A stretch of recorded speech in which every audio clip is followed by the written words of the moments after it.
Hello, sir. Step right in. The store is open. I know, sir. Are you interested in a new and exciting book?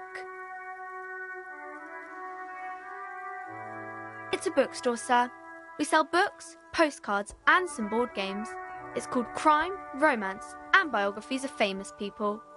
Whoa, whoa, whoa, whoa. Hold your horses, little girl. You're fooling nobody. Sir, are you okay? You've been standing here silently for a while now. Okay, sir, I'll try to answer any questions you have. I hope my name is Annette, sir. My mum, her name is Plaisance. She owns the store. She's inside minding the register or organising the stock. Feel free to step in and browse our wares. I'm signalling that the store is open. Otherwise, people might not know. They'd miss out on the crime, romance, and biographies of famous people. A sudden gush of wind turns the pages of the books on the counters. She covers her face, smiling.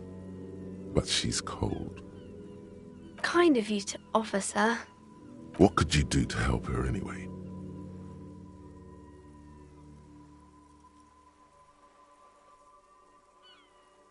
Thank you, sir. I'm glad to help Mum out with the store.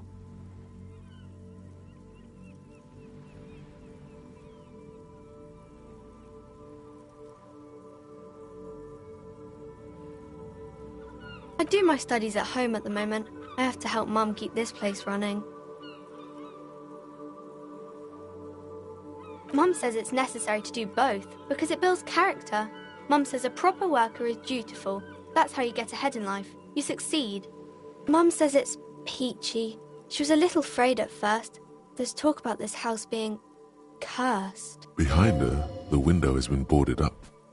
You sense the boards creaking, twisting for a second, and some kind of doubt in her tense shoulders. Cursed in the way that makes them say that no business has ever really thrived here, sir. That they all go... Exactly, but we've been doing fine so far.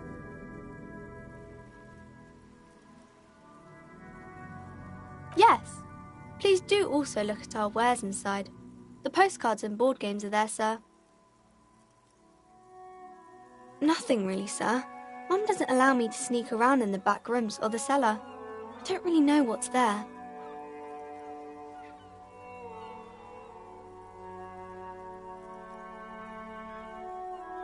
Maybe I can tell you about some of our books instead. No, sir, I can't. It would be too tiring to refrain from it. It's already tiring enough to remember to say it all the time. It's nice of you to say I could stop, though.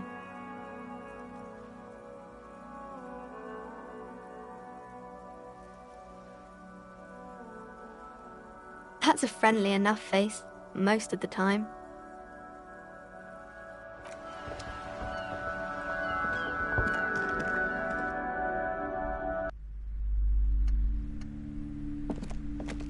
Welcome to Crime, Romance, and Biographies of Famous People. My name is Be Welcome, and please take responsibility for the energy you bring. A golden pendant hangs around the woman's neck, in the shape of what looks like a tiny fish head trapped in amber. Oh yes, helps to have an anchor in these times.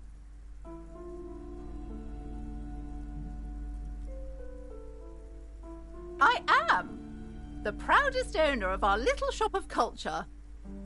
She has fine-tuned her voice to find the most welcoming approach for attracting new customers. It doesn't work. Annette, yes, my daughter. I hope she wasn't slacking off again with her nose in science fiction. Tell me, was she at her post doing her job like a proper girl? Wonderful! Did you talk to her? Great!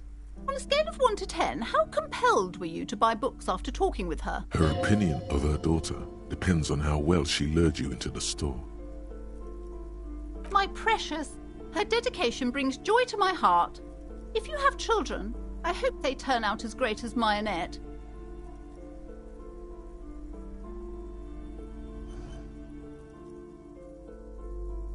You must be kidding. There's nothing like that happening. Good sir. What does a young child do with money anyway? No, I save it for her as a fund. She's securing her financial future out there. Slap the cuffs on her. Indeed. Are we done with the jokes now? The woman before you scans the store, her shoulders rigid and tense. Cursed? Who said that? Annette? I will have a word with her. This place is not cursed. It has a robustly magnetic energy. Doesn't feel like it's thriving. Feels ghostly.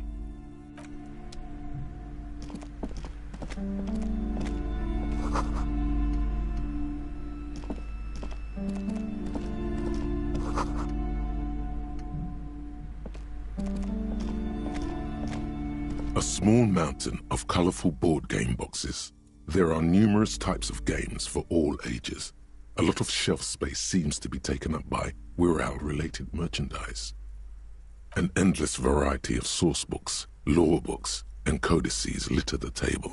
There's also a large hardbound tome with intricate cover art, The Hunters of Catawak, Boreal Creature Compendium, and a pick-your-path adventure game book titled Tales of Wirral, Cavern of Velkrag. A towering mountain of colorful board games. The display rack is brimming with worn paperbacks featuring an extremely muscular, sword-wielding barbarian on the cover. Nearly all the titles contain the word Heimdall somewhere. Rows and rows of Heimdall men blur your vision. You make out some titles. Man from Heimdall and the Mammoth Riders. Man from Heimdall, maybe 100. Man from Heimdall and the Sages at the End of the World. Man from Heimdall and the False God. Man from Heimdall and the Scorched Earth.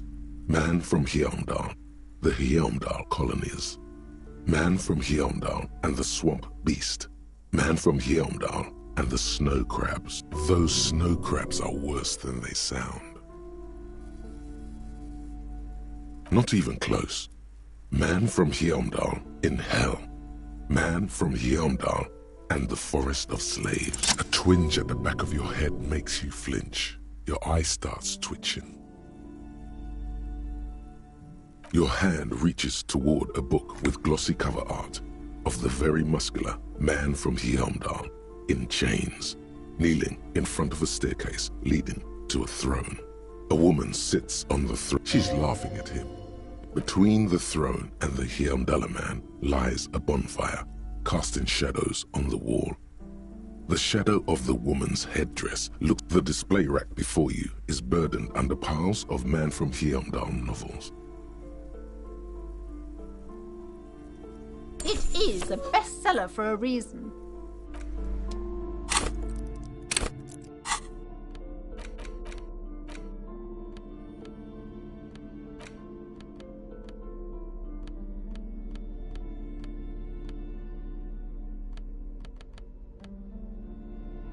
The bullet is safely sealed away. Beside his orderly handwriting, the bullet looks especially sad, like a tiny, shriveled head of cauliflower. The squished little thing has no idea. That sounds like something a police detective would do. First, you should learn all you can about this little guy. The jacket of the bullet is made of a yellowish metal. It has blossomed out to reveal a dark grey core. The base of the bullet is close to 5 millimeters in diameter. It's quite destroyed. Some of the fragments are still lodged in the wound. You can just about make out a few striations near the base of the bullet. Little hairlines, linear. What's interesting about the bullet thus far? A jacketed bullet, which would have been shot from a military-grade breech-loading rifle, not from a muzzle loader like those typically found on the streets of Martinez. Very interesting. You have an unusual military-grade bullet in your hand. Now all you need is to find a gun that could fire it. The squashed bullet has some sharp edges where you can't remember what happened last week. What makes you think you're going to remember arcane firearm models?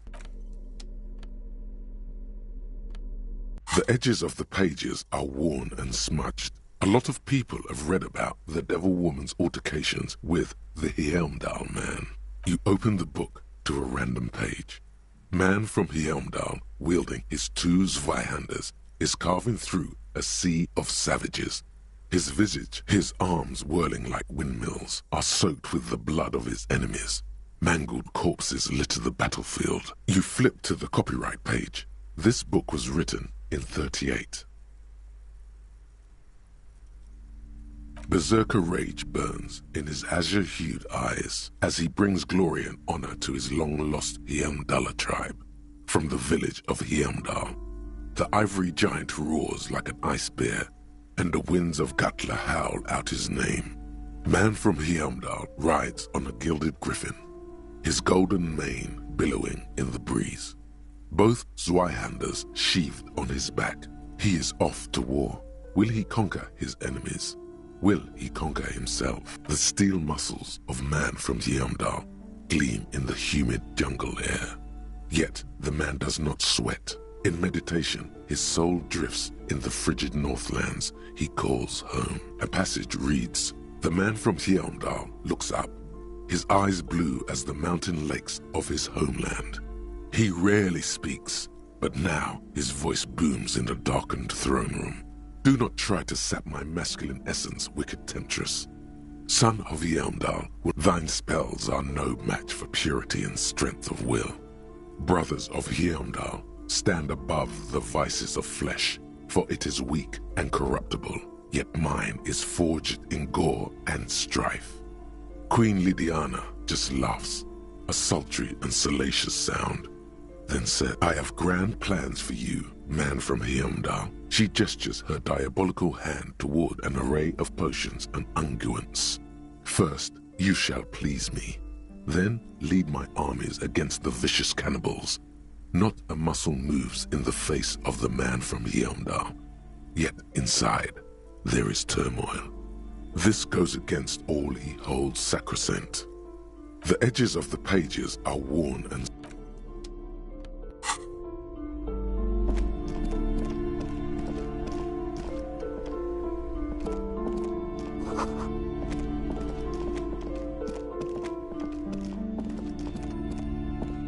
these shelves are overburdened with books from the same series. You see the name Dick Mullen over and over. Crime fiction is a disgrace. An asinine misrepresentation of the physical attributes of the arduous everyday work of actual police officers. These books greatly overstate the excitement of police work, glossing over how long it takes to actually follow up on leads and eliminate dead ends. Furthermore, they have no idea how hard it is to simply remove a body from a tree. What's more, they completely ignore the psychological hardships of year after year coming into contact with people during the worst days of their lives. Not a single mention of all the stress this work creates upon the officer's family. Detective fiction just doesn't tell the truth at all. Now, would you like a list of all the books found on the shelf? Shelves filled to the brim with crime novels featuring the supposedly stalwart Vespertine detective, Dick Mullen.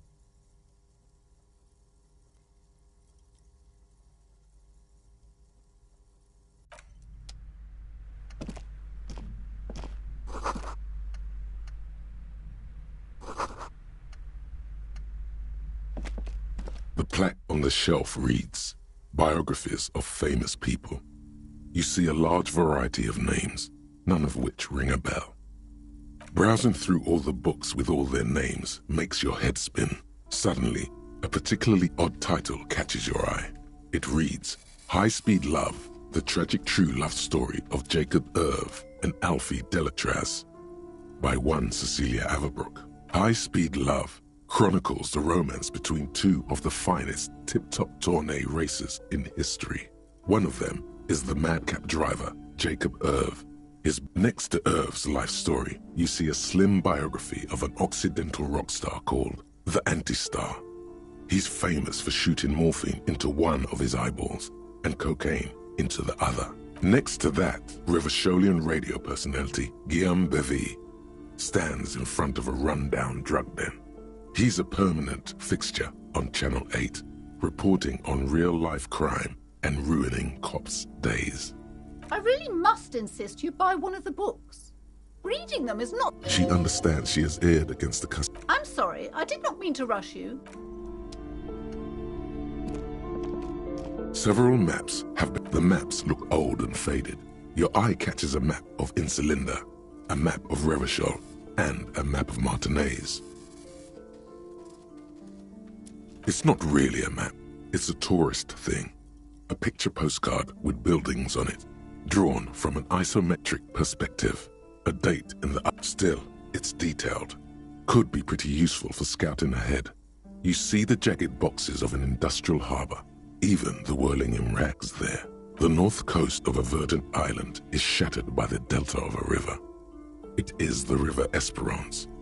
Countless bridges put the shards back together, connecting city blocks to river islands. La Delta says a great artificial heart in the center, teeming with life forms and construction. To the east, rolling hillsides, Le Jardin, Stella Marie, the suburbs of Saint-Baptiste, swallowed up into the megacity. They sound rich to you. This is Revachol East. Houdon, it's somewhere to live. Not bad. Then there's Jamrock. It's bad. People shouldn't live there, but they do. Then Faubourg. It's almost as bad, and much larger. Then Coal City. It's the worst.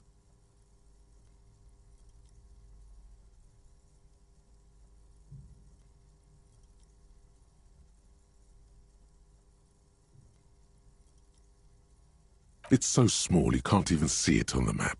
No, wait. There it is. North of Jamrock. The strip of coast next to the... No, Coal City is worse. A charred limb. Rain falls on its slick black streets. And then there's the burnt-out quarter in the heart of Jamrock. Is it cold in this bookstore? No, this is somewhere to be. This is all you have. But it's still something. Streets and sodium lights, the sky, the world. You're still alive. This bookstore is not strictly about crime, romance, and biographies of famous people.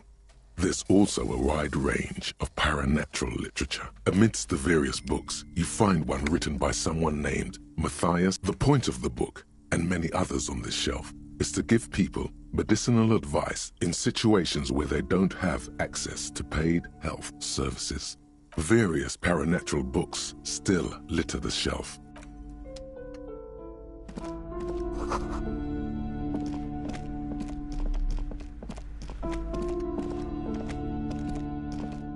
You see a set of tattered curtains blocking the way to an... Excuse me, officer. The back room is strictly for employees only.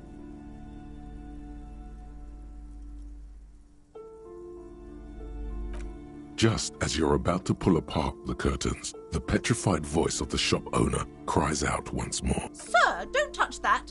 I told you it's off limits for the customers.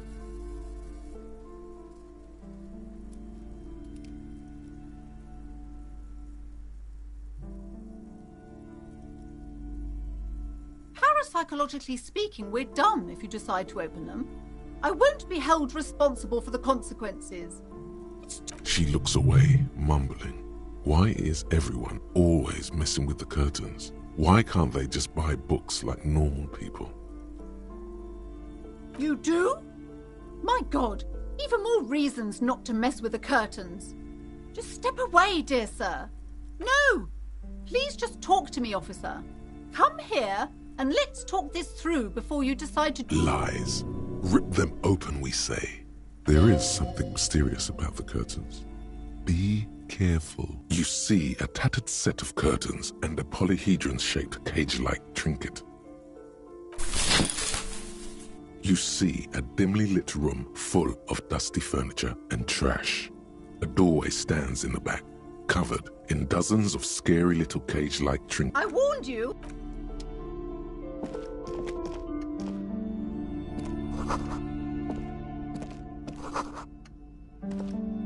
A heavy door with a missing handle stands before you, covered in dozens if not hundreds, of little oddly shaped trinkets and charms.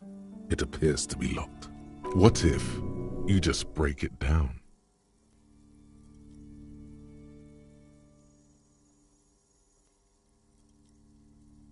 That's right. Take in your surroundings. You need to have a solid ground and a proper posture if you want to succeed. The room is dimly lit and littered with old barbershop rubbish, but the path to the door is clear.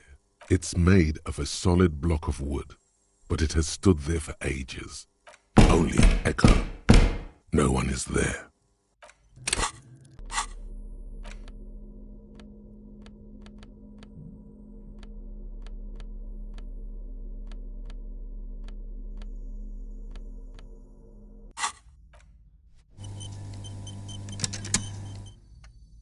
A heavy door with a missing handle stands before you, covered in dozens, if not hundreds, of little oddly-shaped trinkets and charms. It appears to be locked.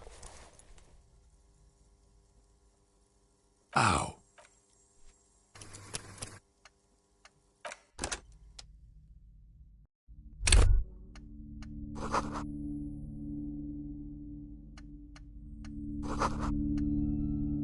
A heavy door with a missing handle stands before you, covered in dozens, if not hundreds, of little oddly shaped trinkets and charms. It appears to be locked. Ow! Shoot! Whose moronic idea was it to just...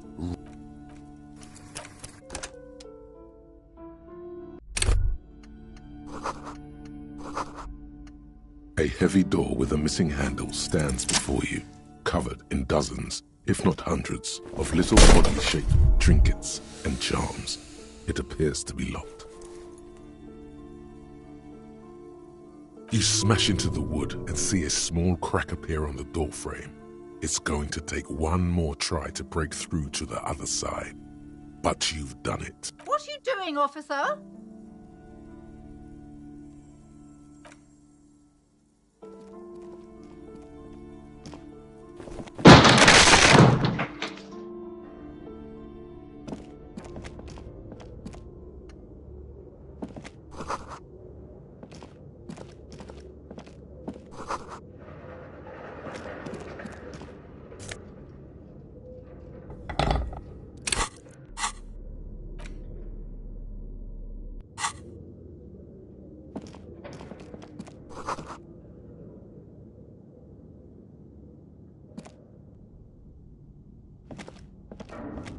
A barbell lies on the floor. The color has worn off its weight plates. It's 60 kilograms. Your triceps hum at the sight of these weights. Show the world what kind of beast it's dealing with. Lift them. Why does it feel so familiar? No, it's not that.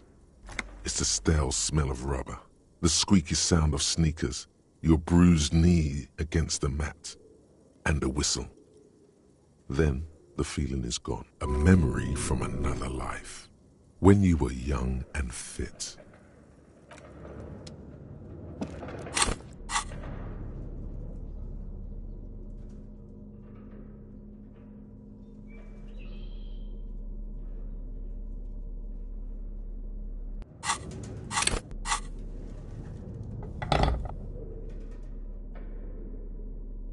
It's the ledger you found in the trash. A cabbage of papers hanging from the board, with the...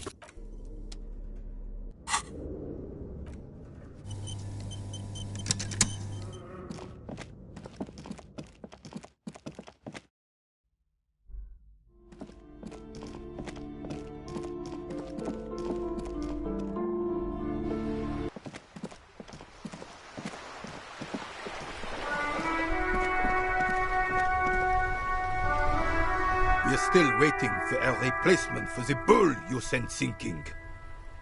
What is this? Are you mocking us? This isn't for pétanque. Now. No need to get angry again, René. I'm sure the officer tried his best.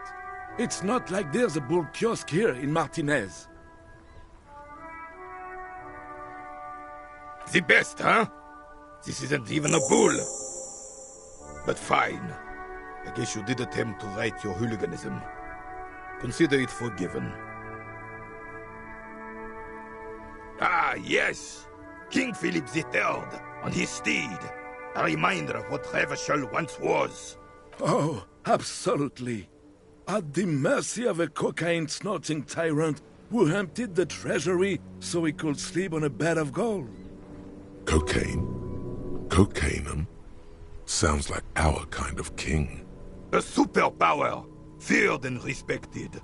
A testament to what this country can be under the leadership of a true king. Someone who knows how to rule.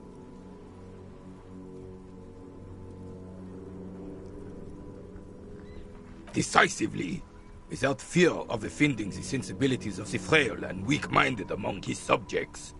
This is something the insurgents never understood. A nation is only as strong as its leader. That's why it was such madness to try. Don't get started on that again. What happened, happened. The Carabinier doesn't reply, but his entire being communicates unbreakable resolve. No one and nothing can change this man's mind. He is as rigid as they come, still in that antique uniform. Right. Yes, the Debardeurs Union pays me to stand vigil during the nights. Not out of any political allegiance, mind you. I'm an old man. Don't sleep more than a few hours every night anyway, and money is tight.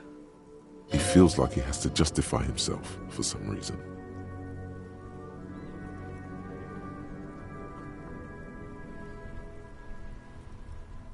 She is nobody.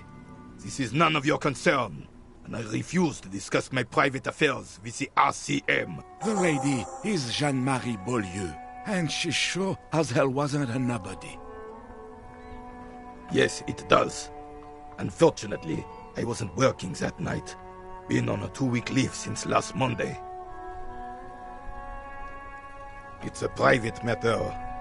Nothing to do with your investigation. You see, officer, René is the kind of man who would rather die than admit he needs medical assistance or, God forbid, sick it. I'm fine, goddammit.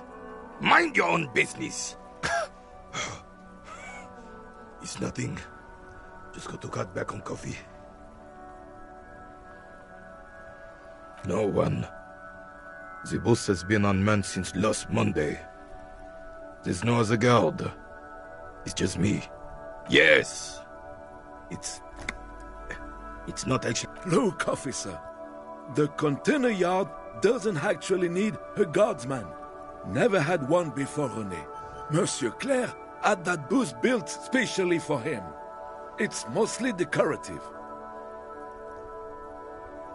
The possibility of someone being in there is enough to discourage any ill-minded individuals. Evrard created this job for René because he knows the Royal Carabiniers' pension of honor and PTSD isn't something a man can live off.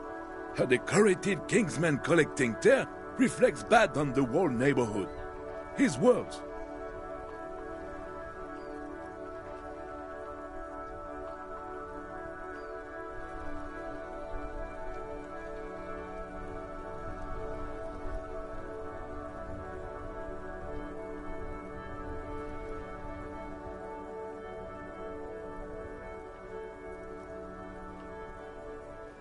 Can we conclude the topic of my guard boost? Yes, yes. Like I said.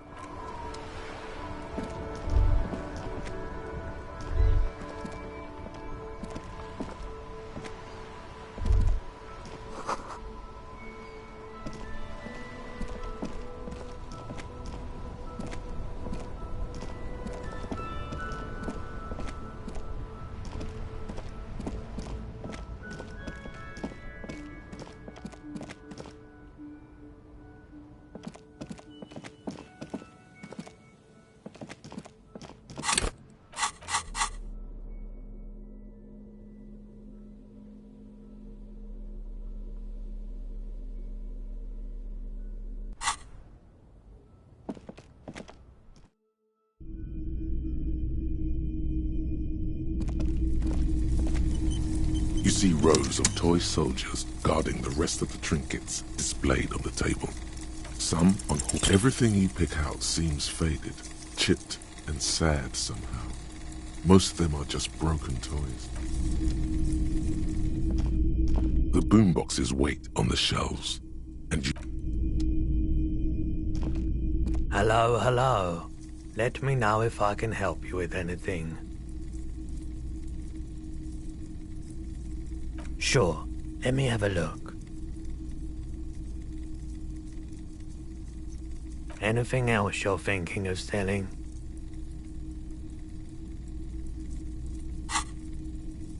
Another time, perhaps. The boomboxes wait on the shelves, and your boombox, that gold and amber.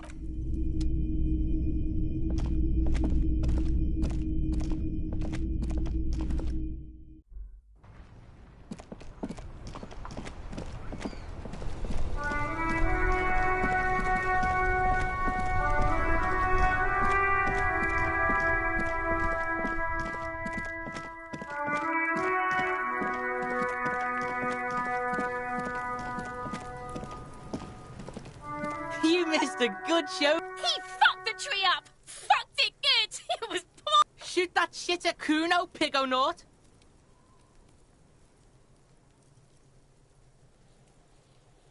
Kuno...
Your flashlight slides over an old green chalkboard covered in scribbles, sketches, and schemes like some ancient cave mural.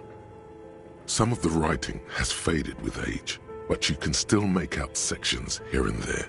Photos and drawings have been pinned to the board. These lithe, pointy-eared creatures appear to be different types of welkins. You make out autumnal candle welkins casting wax-based magic. Translucent welkins with organs shining under their skin, and even ether welkins hailing from the vast emptiness of sidereal space. Who are all those creatures? Fantasies of a tortured, feverish mind? One of the welkins, towering among the rest, appears to be different, however. It's Vara Hamira, a high welkin, his face white and scarred like cracked marble. This is clearly a welkin supremacist. The note says, all non-welkin, the Haldor, the Tworg, the humans, and even headless men, all of them, purged. Imagine a world filled only with welkin, green welkin, dread welkin, and the high welkin to rule them all. Your eyes glide over 4 sections of the imposing green chalkboard. The photo collage depicts barren, icy landscapes wrapped in perpetual night. You see permafrost and glacial. Entire oceans have been frozen from shore to shore. There are pictures of settlements on dried-up riverbeds, abandoned in a storm.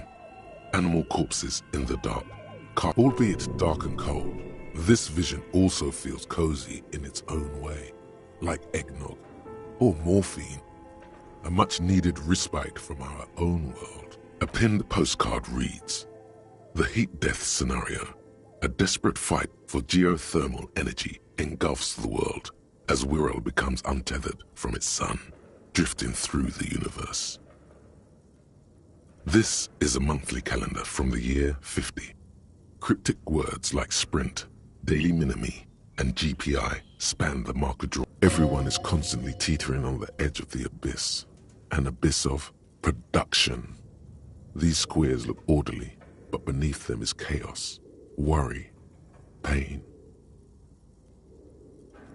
Your eyes glide over. The handwriting is only partly legible, but you can still make out 3 slogans: call in, tune out, Wirral untethered, and heat death of the universe. Outside, a cold wind wraps the building in its bosom. Snowflakes in the wind. An old woman passes what the locals call the doomed commercial area. She tries hard not to look at the bookstore windows. It's unwise.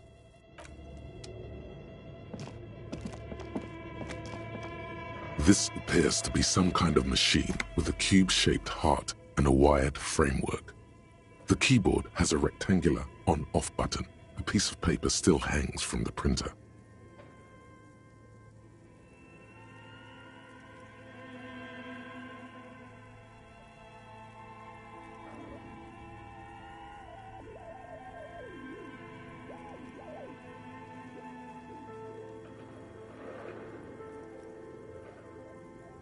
This is the Ream Civic radio computer, model RC5120, equipped with a Feld mainframe and a Ream-compatible printer.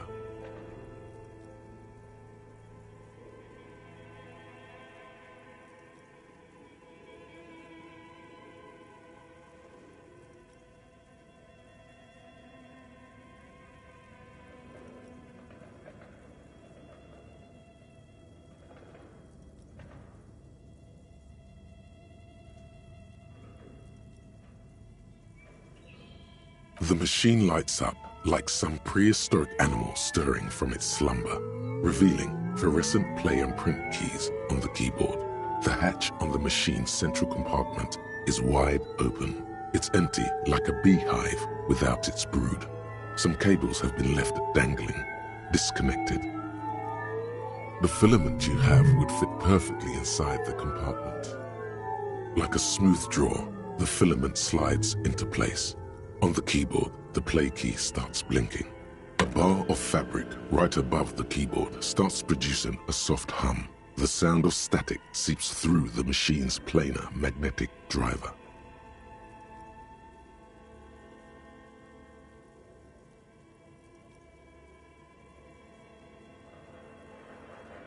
Oh no. It was already glowing and now it's also making a sound. It's probably some alien CO-like technology. The static gets louder, slowly filling up the abandoned hall, until a voice speaks out, crackling and old, cutting into the air. Good morning. Fortress accident en rue de Saint-Ghislaine. This is East Insulindian Repeater Station. Please repeat. Is this the production schedule? The filament you have inserted into the reader. Yes.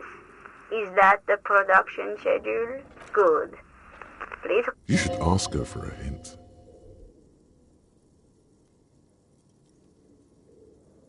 No.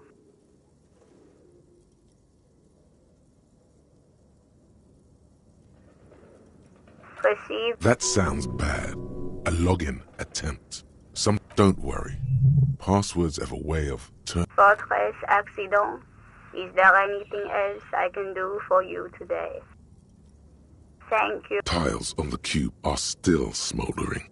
Casting, the filament slides out of its glowing nest. Nothing happens.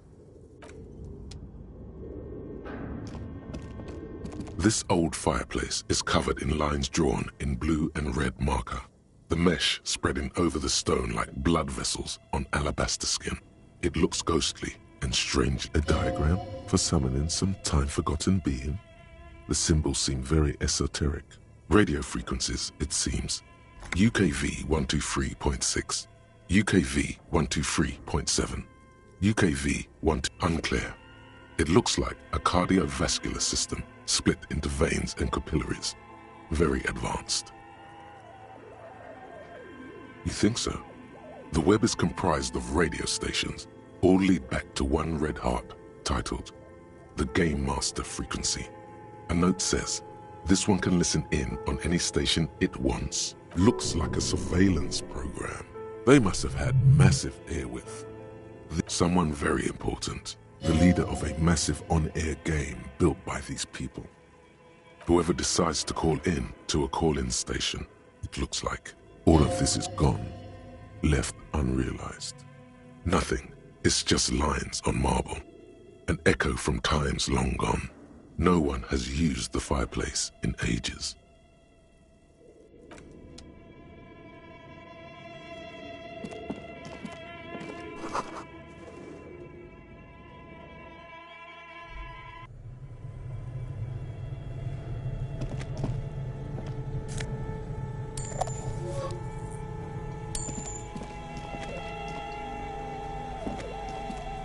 You see a terrifying ice bear with a strange compartment in its belly.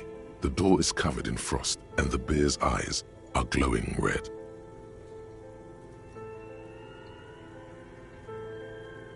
This ice bear is a hyper-carnivore.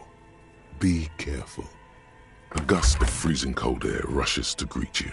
You hear a low grumble as the bear regulates itself. This is the inside of a refrigerator. The shelves are empty. All you see are crumpled ice cream wrappers with the brand name, Revachol Ice City. A handwritten note has you pocket the note and the little fridge magnets keeping it on the door. A friendly cartoon bear smiles back.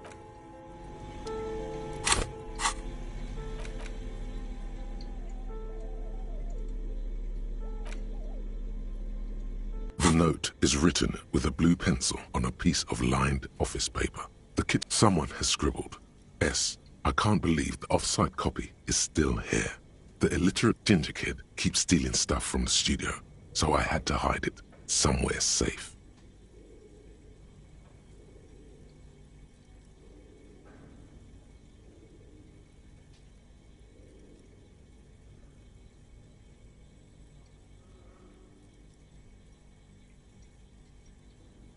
You'll find the filament memory with the off-site copy in the frozen ice cream maker. Please take it home, ASAP. It's important. I'd do it myself if I lived in a civilized place with a freezer. Take care, Suliswaf. According to the note, someone named Sulislav, someone who owns a radio computer, one might assume. You're welcome.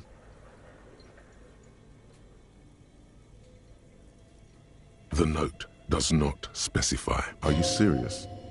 You sure you don't want to hazard a guess here, Detective? Ding, ding, ding. We have a winner. Somewhere among the shadows in the cellar.